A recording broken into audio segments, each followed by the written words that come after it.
Here we are. It is Martin Luther King Jr. weekend.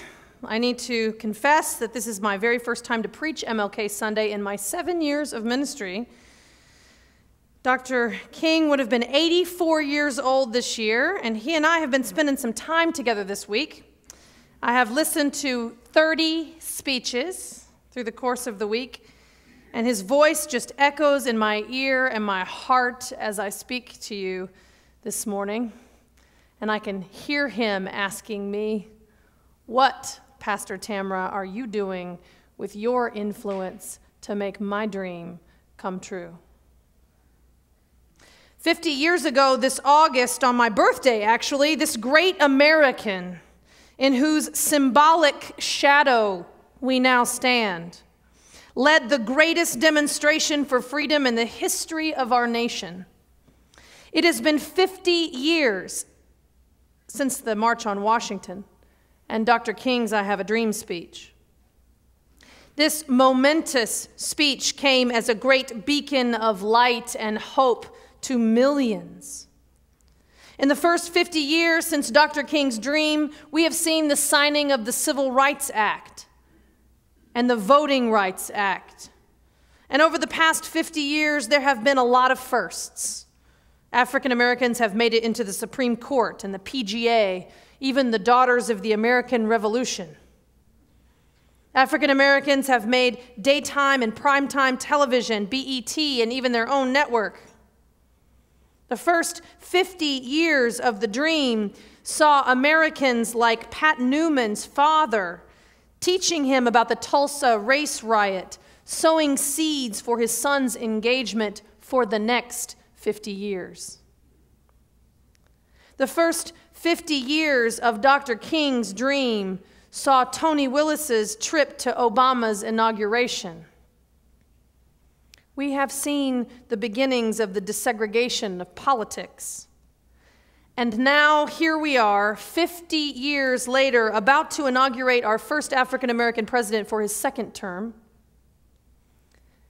But 50 years later, we must also face the tragic fact that the struggle for equality is not over. The cover of the history book of America may have in fact changed, but the pages in between are yet to be written. This week, even, a page was written that includes Ann Coulter claiming that black murder victims shouldn't count in comparing American gun violence globally. According to Coulter, our national murder rate is not a gun problem, it is a black problem. We have a long way to go. Formalized segregation has ended. Racism is no longer a lone ranger, it is now a gang of thieves. 50 years after the dream, racism now appears most prominently cloaked in the disparities of education and health care, and the economy, sentencing laws, and the war on drugs. 50 years ago, Dr. King spoke of the lives of African Americans being sadly crippled by the manacles of segregation and the chains of discrimination. 50 years later, Dr. King, I am sad to report that segregation and discrimination still bind African Americans, but the oppressor has changed clothes. According to the National Urban League's State of Black America, the portrait of the black male, African American men are more than twice as likely to be unemployed as white males. And black males who work in comparable jobs earn only 75% of what white men earn. Black males between 15 and 34 are nearly 8 times as likely to suffer from AIDS than their white counterparts. Black males aged 15 to 19 die from homicide 46 times the rate of white males their age. Black men are nearly 7 times more likely to be incarcerated. Only 42.8% of African American boys graduate from high school compared to 70.8% for their white counterparts. Dr. Becky Petit of the University of Washington has presented her research in a book called The Invisible Men, Mass Incarceration and the Myth of Black Progress. Among her conclusions, she says by the time African Americans turn 18, 1 in 4 black children will have experienced the imprisonment of a parent. More young black dropouts are in prison or jail than have paying jobs. She says black men are more likely to go to prison than to graduate with a 4-year college degree or complete military service. Black dropouts are actually more likely to spend at least a year in prison than they are to get married. Among low-skill black men, spending time in prison has become a normative life event, furthering their segregation from mainstream society. And so 50 years later, African Americans still, as Dr. King said, languish in the corners of American society and find themselves in exile in their own land. 50 years later, the oppressor has changed clothes and discriminates not only by color, but also by class and immigration status. You see, racism has gone into the closet. Well, it's time to come on out. 50 years ago, Dr. King marched on Washington to dramatize an appalling condition and to cash a check, a promissory note to which every American was to fall heir. That note was a promise that all would be guaranteed the inalienable rights of life, liberty, and the pursuit of happiness. The next 50 years must be not only about our common inheritance, but also our common investment. The next 50 years must be about our common destiny. To make manifest the dream of Dr. King, we must walk with the certainty that our destiny is tied together and our freedom is inextricably bound. We have come this far, this first 50 years, with a black problem needing a black solution. And we have seen some progress. But in order to realize the dream of Martin Luther King, the next 50 years, it can no longer be a black problem. This is an American problem. It is my problem, and it is yours. With our destinies interwoven, we will fight for the realization of the American dream. Because as Dr. King says, we are caught in an inescapable network of mutuality, tied in a single garment of destiny. Whatever affects one directly affects us all indirectly. And so African Americans cannot realize this dream alone. There will be those who will ask, when will you be satisfied? You have an African American president. When will you be satisfied? We cannot be satisfied until the manacles and the shackles in this country are only serving justice. We cannot be satisfied as long as the African American's basic mobility is from smaller ghetto to larger one, or from one enslavement to another.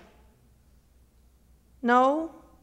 We will not be satisfied until justice rolls down like waters and righteousness like a mighty stream. Let us not wallow in a valley of despair. In spite of the difficulties and the frustrations of the moment, Dr. King's dream is still alive today. It is a dream deeply rooted in the American dream, that one day this nation will rise up and live out the true meaning of its professed national creed. We hold these truths to be self-evident, that all are created equal. One day One day I believe that even in the state of Oklahoma, sweltering with the heat of injustice and oppression, will be transformed into an oasis of freedom and justice. Oklahoma, where we incarcerate more women than any other place in the world.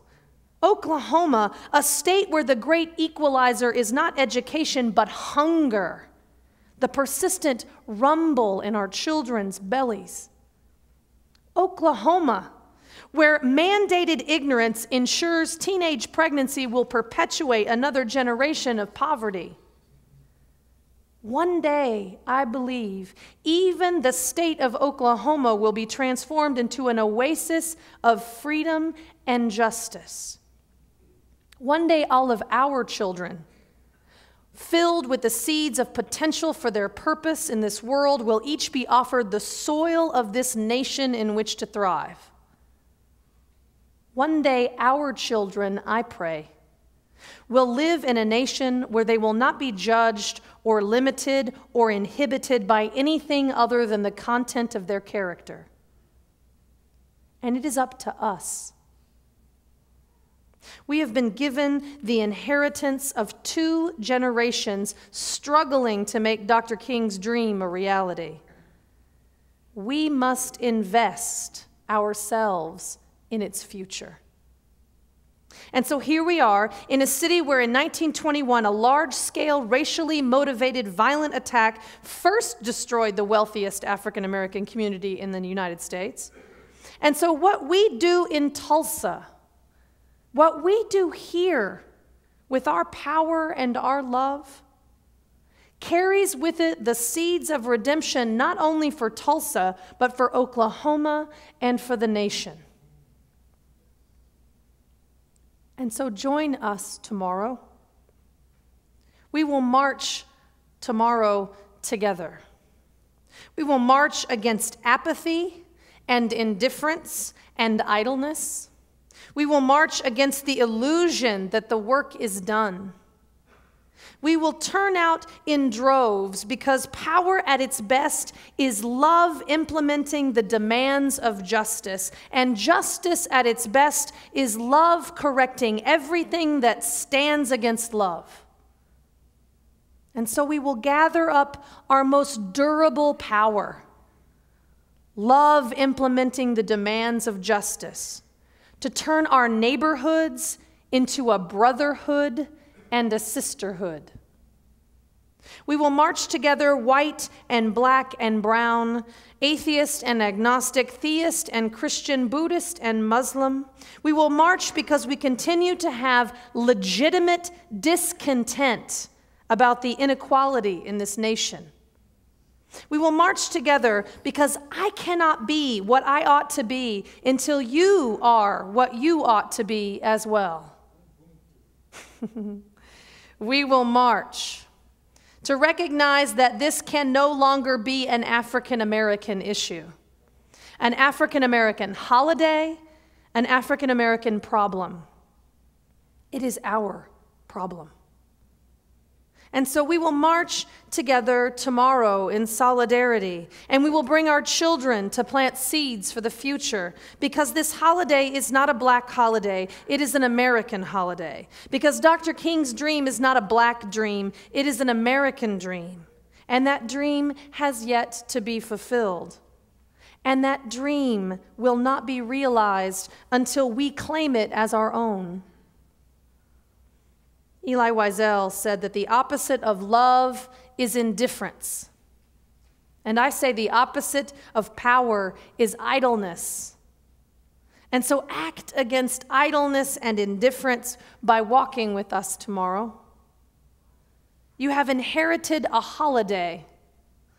I invite you to invest in what it stands for by showing up. And beyond tomorrow, speak out against indifference by sharing your experience of claiming Dr. King's dream as your own. Speak out against the myth of our common culture that suggests that individuals or races are to blame for systemic issues, that parenting or lack of initiative is only to blame. We must be in the battle to repair our broken systems, and at the same time, help the child who needs us.